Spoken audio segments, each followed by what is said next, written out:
Good morning to everyone.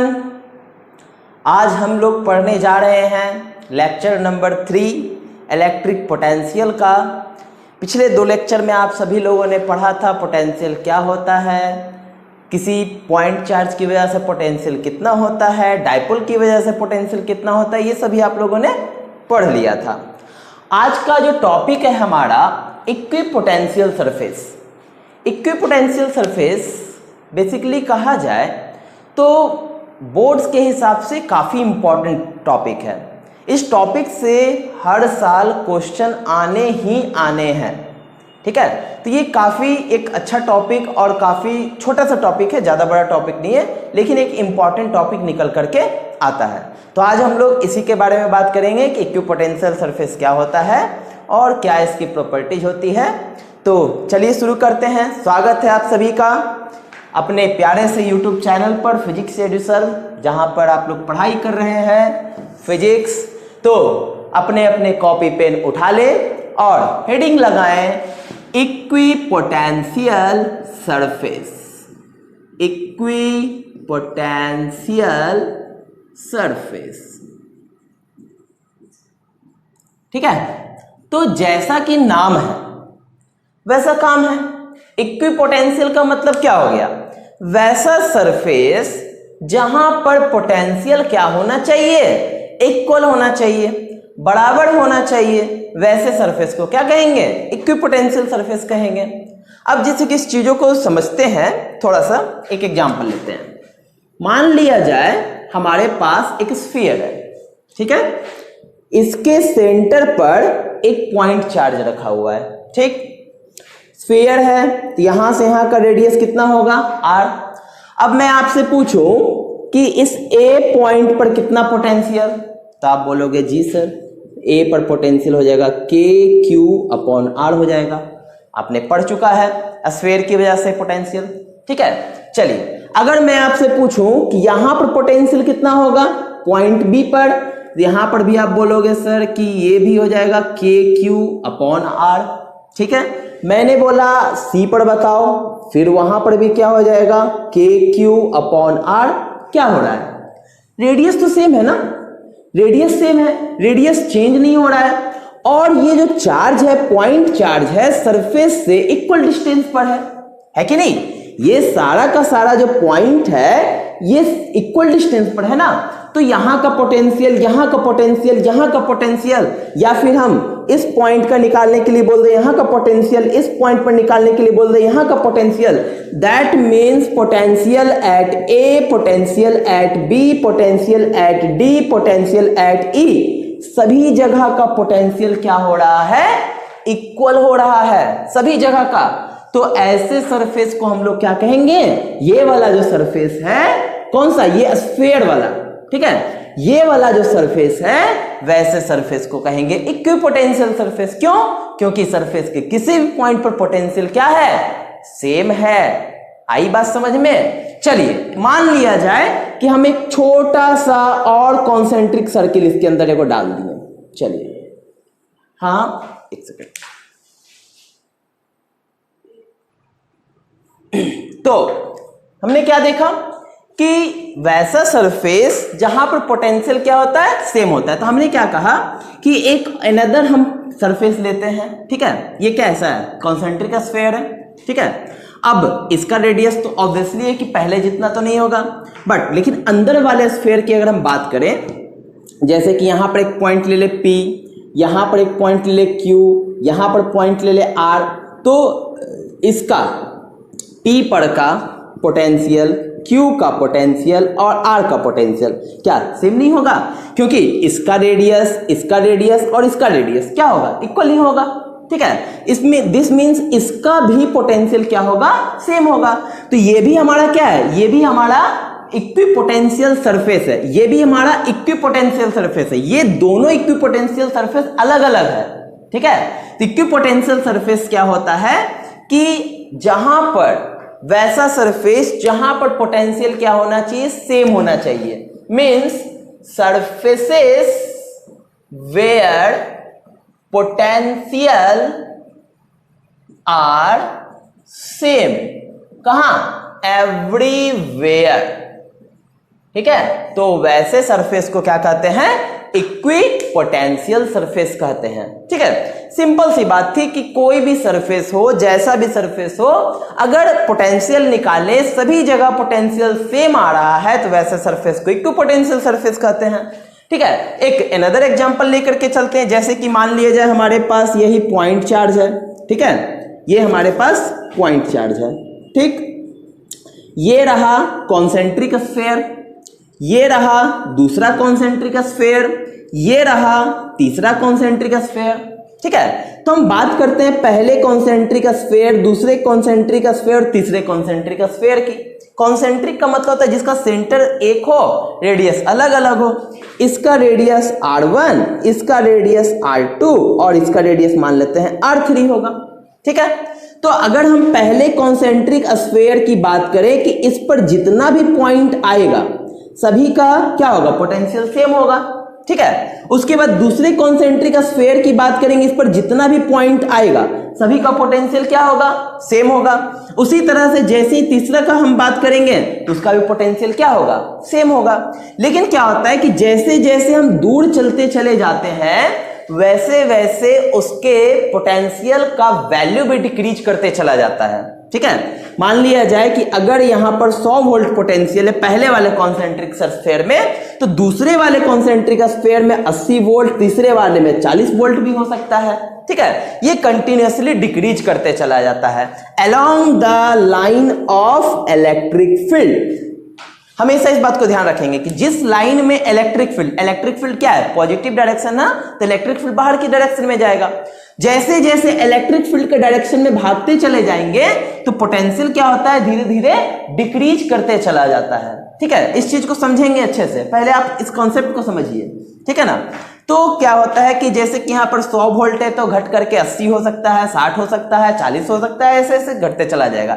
लेकिन अगर यहां पर अगर 100 वोल्ट है, यहां पर पूछे कितना होगा तब भी 100 वोल्ट, यहां पूछे कितना होगा 100 वोल्ट, यहां पूछे कितना होगा 100 वोल्ट, यहां पूछे कितना होगा तो इस पर कितना है 80, तो यहां 80 वोल्ट हो जाएगा, यहां कितना 80 वोल्ट हो जाएगा, यहां कितना 40 वोल्ट हो जाएगा। अब आ रही है बात समझ में, तो इसी को हम लोग कहते हैं इक्विपोटेंशियल सरफेस। अब जैसे कि मान लिया जाए हमारे पास एक लीनियर चार्ज है, ठीक है, लीनियर इनफाइनाइट लॉन्ग चार्ज है। अब क्या करना है, इसका इक्विपोटेंशियल सरफेस दिखाना है। क्या करेंगे हम, सबसे पहले यहां से r डिस्टेंस की दूरी पर, ठीक है, क्या करेंगे, एक सिलेंडर का फॉर्मेशन कर देंगे, ठीक है, सिलेंडर का फॉर्मेशन कर दिया गया, ठीक। चलिए अब आपसे पूछा जाए कि यहां पर जो पोटेंशियल आएगा या फिर यहां जो पोटेंशियल आएगा, potential at here and potential at here, क्या ये दोनों बराबर नहीं होगा? बिल्कुल बराबर होगा। क्यों? चार्ज से दोनों तरफ का डिस्टेंस क्या है, सेम है। यहां पर जो पोटेंशियल होगा वही पोटेंशियल यहां होगा, जो यहां होगा वही यहां होगा।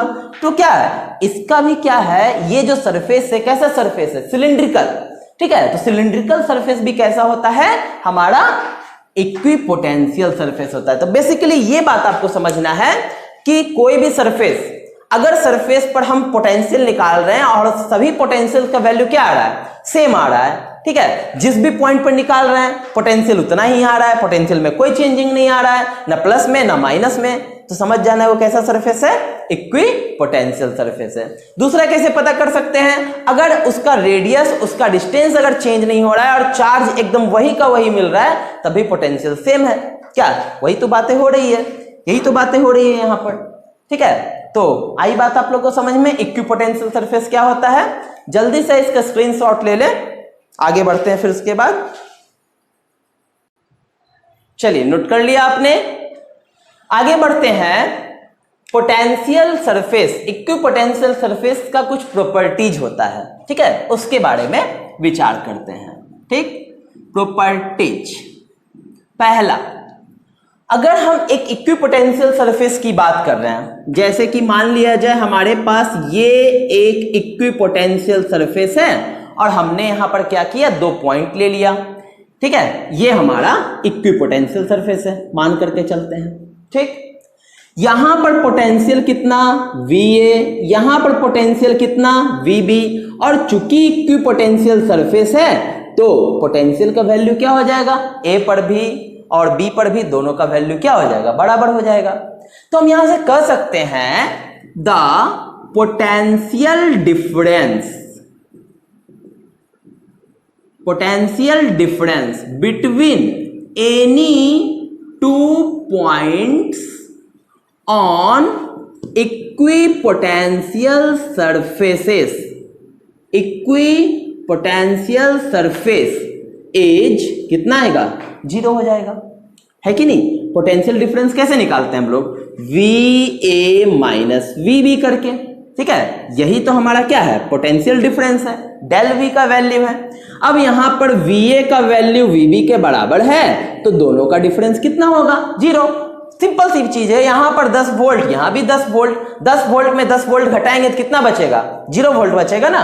तो इक्विपोटेंशियल सरफेस अगर है तो इक्विपोटेंशियल सरफेस पे डेल V का वैल्यू क्या होगा, ऑलवेज 0 होगा। ये बात को एकदम याद रखेंगे, रामायण की तरह, ठीक है, महाभारत की तरह भी याद रख सकते हैं, कोई दिक्कत नहीं है। चलिए दूसरे पॉइंट की तरफ चलते हैं। No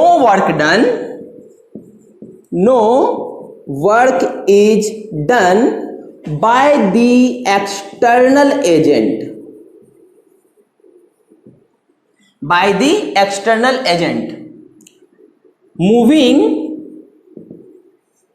moving one point to another point on the equipotential surface, ठीक है।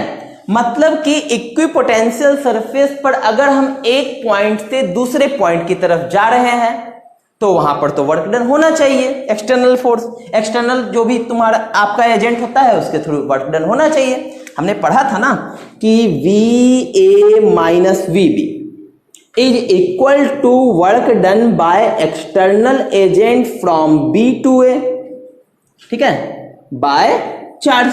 यही डिफिनेशन तो पढ़ा था पोटेंशियल डिफरेंस का, इलेक्ट्रिक पोटेंशियल डिफरेंस का, कि अगर किसी ऑब्जेक्ट को हम B से A की तरफ ला रहे हैं, किसी ऑब्जेक्ट नहीं चार्ज को, ठीक है, मान लीजिए Q चार्ज को हम B से A की तरफ ला रहे हैं, तो final potential minus initial potential is equal to work done by external agent. किस तरह से, ताकि काइनेटिक एनर्जी चेंज ना हो, ताकि उसका स्पीड में कोई चेंजिंग ना हो, ठीक है। तो कहां से उठा के लाया जा रहा है, B से उठा करके A की तरफ लाया जा रहा है, ये हो गया वर्क डन, और बाय चार्ज, किस चार्ज को उठाया के लाया जा रहा है वो हो गया यहां पर, तो ये था। तो अभी हमने देखा कि अगर इक्विपोटेंशियल सरफेस है तो पोटेंशियल डिफरेंस कितना हो जाता है, 0 हो जाता है। VA minus VA is equal to work done by external agent B to A upon Q हो जाएगा। तो यहां से अगर मैं पूछूं कि work done by external agent कितना, तो ये Q को 0 से गुना कर देंगे, कितना निकल करके आएगा, 0 आया निकल करके। मींस यहां से वहां तक जाने में कोई भी काम नहीं होता है, ठीक है। चलिए इस बात को थोड़ा सा और गहराई से समझते हैं। मान लिया जाए हमारे पास पॉइंट चार्ज है और ये हमारा स्फीयर, ठीक है। चलिए तो ये जो हमारा मान लीजिए पॉइंट है, ये फील्ड है, ये भी फील्ड है, ठीक है, ये फील्ड का डायरेक्शन, ठीक, ये पॉइंट A और ये पॉइंट B। यहां पर पोटेंशियल VA और यहां पर पोटेंशियल VB। ये सरफेस कैसा है, इक्विपोटेंशियल है, ठीक। हमको पता है कि VA का वैल्यू VB के क्या होगा, बराबर होगा। वर्क डन की बात करते हैं, क्या कहा हमने, B से A की तरफ कोई चार्ज को उठा के लेके जाना है, ठीक है। चलिए यहां पर कैपिटल Q मान लेते हैं, यहां पर स्मॉल q रख लेते हैं, ठीक है। ये चार्ज को B से उठा करके A तक लेके जाना है। फील्ड का डायरेक्शन ऐसे है, डिस्प्लेसमेंट का डायरेक्शन इस डायरेक्शन में जा रहा है, ठीक है। डिस्प्लेसमेंट तो ऐसे होगा, लीनियर होगा ना डिस्प्लेसमेंट, ठीक है। तो दोनों के बीच में एंगल कितना बना, 90 डिग्री। और आप सभी को पता है कि वर्क डन बराबर क्या होता है, फोर्स इनटू डिस्प्लेसमेंट। तो जिधर डायरेक्शन फील्ड का उधर ही डायरेक्शन फोर्स का। याद होगा आप लोगों को, इलेक्ट्रिक फील्ड में मैंने बताया था दोनों का डायरेक्शन क्या होता है, एक ही तरफ होता है, ठीक है। तो जिधर डायरेक्शन फील्ड उधर डायरेक्शन फोर्स, तो फोर्स और डिस्प्लेसमेंट के बीच कितना डिग्री बनेगा, 90 डिग्री, और यहां पर लगेगा एफ एस कॉस थीटा, और कॉस 90 का वैल्यू कितना होता है, 0। वर्क डन यहां पर कितना हो गया, 0। यहां पर आइए, ये फील्ड का डायरेक्शन है और ये इसका क्या हो जाएगा, डिस्प्लेसमेंट का डायरेक्शन हो जाएगा। कितना डिग्री का एंगल बन रहा है, 90 डिग्री का एंगल बन रहा है। यहां पर भी वर्क डन कितना हो जाएगा, 0। अब यहां वर्क डन 0, यहां वर्क डन 0, तो टोटल वर्क डन कितना होगा, 0। कोई दिक्कत, चलिए नोट कर लीजिए जल्दी से। नेक्स्ट पॉइंट, तीसरा, the direction of electric field is always perpendicular to the equipotential surface. ठीक है, हमारा कोई भी इक्विपोटेंशियल सरफेस है, जैसे कि हमने क्या दिखाया था, ये हमारे पास एक इक्विपोटेंशियल सरफेस था ए बी, ठीक है। तो इलेक्ट्रिक फील्ड का जो भी डायरेक्शन होगा इसके क्या होगा, परपेंडिकुलर होगा। जो भी इक्विपोटेंशियल सरफेस है, ये हमारा इक्विपोटेंशियल सरफेस है, तो ये डायरेक्शन है इसका क्या, इसके फील्ड का डायरेक्शन होगा, ठीक है। जैसे कि ऐसे भी समझ सकते हैं कि ये हमारा यूनिट चार्ज है, टेस्ट चार्ज है, और ये कॉन्सेंट्रिक स्फीयर बनाया गया है, ठीक है। तो फील्ड का डायरेक्शन ऐसे, फील्ड का डायरेक्शन ऐसे, फील्ड का डायरेक्शन आउटवर्ड हो जाएगा, ठीक है, इस तरह से फील्ड का डायरेक्शन आएगा, ठीक। ये रहा आपका फील्ड का डायरेक्शन, ये हो गया फील्ड का डायरेक्शन, ठीक है। तो देखिए कि ये जो फील्ड है और ये पोटेंशियल का सरफेस है, इक्विपोटेंशियल का सरफेस है, 90 डिग्री 90 डिग्री 90 डिग्री, यहां पर भी देखिए 90 डिग्री 90 डिग्री 90 डिग्री, यहां भी देखिए 90 डिग्री 90 डिग्री 90 डिग्री। क्या हो रहा है कि ये इक्विपोटेंशियल सरफेस के साथ 90 डिग्री का बना रहा है, मींस इलेक्ट्रिक फील्ड जो होगा वो इक्विपोटेंशियल सरफेस से क्या होगा, ऑलवेज परपेंडिकुलर होगा, ठीक है। चलिए नेक्स्ट पॉइंट की तरफ चलते हैं। Two equipotential surfaces, equipotential surfaces never intersect each other. जैसा कि आप लोगों ने सीखा होगा इलेक्ट्रिक फील्ड लाइंस में कि टू इलेक्ट्रिक फील्ड लाइंस क्या होता है, कभी भी एक दूसरे को इंटरसेक्ट नहीं करता है। सेम थिंग यहां पर भी है। अगर हमारे पास दो इक्विपोटेंशियल सरफेस है या दो से अधिक इक्विपोटेंशियल सरफेस है तो कभी भी एक दूसरे को वो इंटरसेक्ट नहीं करेगा, ठीक है। जैसा कि यहां पर देखिए कि ये भी इक्विपोटेंशियल सरफेस है, ये भी है, ये भी, यहां तीन इक्विपोटेंशियल सरफेस है। क्या ये एक दूसरे को इंटरसेक्ट कर रहा है, नहीं कर रहा है। इफ क्या होगा, अगर एक दूसरे पर इंटरसेक्ट कर जाए तो क्या होगा, चलिए इस चीज को समझते हैं। मान लिया जाए कि हमारे पास एक इक्विपोटेंशियल सरफेस ऐसा है और एक इक्विपोटेंशियल सरफेस ऐसा है, ठीक है। दोनों का दोनों क्या है, इक्विपोटेंशियल सरफेस है। दोनों को मान लिया जाए इस पॉइंट पर इंटरसेक्ट करा दिया गया, ठीक है। अब अगर हम नीचे वाले सरफेस के कारण पूछें, ये सरफेस नंबर 1, सरफेस नंबर 2, ठीक है, इलेक्ट्रिक फील्ड का डायरेक्शन क्या होगा, तो अभी हमने बताया इलेक्ट्रिक फील्ड सरफेस के क्या होता है, परपेंडिकुलर। इसका डायरेक्शन क्या हो जाएगा, इस डायरेक्शन में E1 हो जाएगा, ठीक। अगर हम पूछें कि ये जो सरफेस है इसके कारण इलेक्ट्रिक फील्ड क्या होगा, ये सरफेस ऐसे है, इलेक्ट्रिक फील्ड का डायरेक्शन क्या हो जाएगा, ऐसे हो जाएगा। इस सरफेस के कारण इलेक्ट्रिक फील्ड का डायरेक्शन ऐसे हो जाएगा, ठीक है। तो एक ही पॉइंट पर इलेक्ट्रिक फील्ड का दो अलग अलग डायरेक्शन शो करना शुरू कर दे रहा है, जो कि पॉसिबल नहीं है, ठीक है। तो ये चीज क्या करता है, इस चीज का कंट्राडिक्ट कर देता है। हम जो भी चीज पढ़े उसका कंट्राडिक्शन हो जाता है। इसलिए कहा जाता है कि कभी भी दो इक्विपोटेंशियल सरफेस एक दूसरे को इंटरसेक्ट नहीं करेगा, ठीक है। इतनी सी बात आप लोग समझ गए। अगर इतनी सी बात समझ गए तो चलिए कुछ क्वेश्चन करते हैं ताकि और भी ज्यादा क्लियर हो। पहले इसको नोट कर लें। चलिए, जैसे कि मान लिया जाए हमारे पास एक फील्ड है, ठीक है, एक फील्ड है और यहां पर एक स्क्वायर रखा हुआ है, A B C D, ये हो गया फील्ड। ठीक, अब मैंने यहां पर बोला कि इस पॉइंट पर जो पोटेंशियल है इसका है 20 वोल्ट। ठीक है, इस पॉइंट पर, पॉइंट का नाम दे दिया जाए, चलिए P नाम दे दिया गया। ठीक, तो हम आपसे पूछें कि Q पॉइंट पर इलेक्ट्रिक फील्ड क्या होगा, सॉरी इलेक्ट्रिक फील्ड नहीं, इलेक्ट्रिक पोटेंशियल क्या होगा। ठीक है, इलेक्ट्रिक पोटेंशियल एट Q क्या होगा। तो आप लोग समझ सकते हैं, आप लोग ये कॉन्सेप्ट को अप्लाई कर सकते हैं कि ये जो हमारे पास सरफेस है, ठीक है, ये क्या हो रहा है, इलेक्ट्रिक फील्ड का डायरेक्शन है। अब इलेक्ट्रिक फील्ड का डायरेक्शन है तो इलेक्ट्रिक फील्ड का डायरेक्शन में क्या होता है, पोटेंशियल क्या करता है, डिक्रीज करता है। ठीक है, तो पोटेंशियल डिक्रीज करने का मतलब है कि यहां पर 20 वोल्ट है, इसके डायरेक्शन में बढ़ रहे हैं, तो बेसिकली कि ये जो Q का जो पोटेंशियल होगा P से तो कम ही होगा कि नहीं। हमने क्या बोला कि जैसे हम इलेक्ट्रिक फील्ड के डायरेक्शन में बढ़ते हैं, जैसे कि ये हमारा सोर्स चार्ज है, ठीक है, ये हमारा पॉइंट चार्ज है, तो यहां पर अगर पोटेंशियल 40 वोल्ट है तो यहां पर 30 हो जाएगा, यहां 20 हो जाएगा, यहां 10 हो जाएगा, यहां 5 हो जाएगा। ठीक है, तो पोटेंशियल कंटिन्यू क्या होगा, इलेक्ट्रिक फील्ड का डायरेक्शन में घटते चला जाएगा, कंटिन्यू।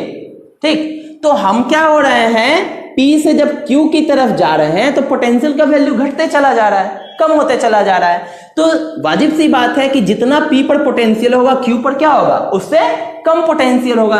तो ऑप्शन में चेक कर लेंगे कि 20 से कम पोटेंशियल कहां का है और कौन सा ऑप्शन टैली कर रहा है, उसको हम लगा देंगे। ठीक है, एग्जैक्ट वैल्यू भी नहीं निकाल सकते, एग्जैक्ट वैल्यू निकालने के लिए हमको एक और टॉपिक पढ़ना पड़ेगा, इलेक्ट्रिक फील्ड और पोटेंशियल के बीच रिलेशन, जो कि अगले लेक्चर में आपको मिलेगा, तब आप लोग एग्जैक्ट रिजल्ट निकाल सकते हैं। ठीक है, अभी चीजों को सिर्फ समझते हैं। ठीक है, अगर इसी के लाइन में यहां पर जैसे कि ए पर अगर हमको पता है कि A का 30 वोल्ट है, ठीक है, तो D पर कितना होगा, D पर भी कितना हो जाएगा, 30 वोल्ट हो जाएगा। क्यों, क्योंकि ये इक्विपोटेंशियल सरफेस बना रहा है, ये फील्ड से सेम डिस्टेंस पर है। अरे जितना डिस्टेंस पर A है उतना ही डिस्टेंस पर क्या है, D भी है। ठीक है, तो दोनों के बीच क्या हो रहा है, R का वैल्यू तो सेम है, जो भी पॉइंट चार्ज है, पॉइंट चार्ज से फील्ड का डायरेक्शन तो जो भी है, ठीक है, इसके बीच का डिस्टेंस क्या है, सेम है, R का वैल्यू सेम रहेगा। तो हमने क्या बताया था, इक्विपोटेंशियल सरफेस होता है। तो A के लिए इक्विपोटेंशियल सरफेस D हो गया, P के लिए अगर खोजा जाता तो यहां पर कोई पॉइंट होता, उसी तरह से B के लिए इक्विपोटेंशियल सरफेस क्या होगा, C होगा।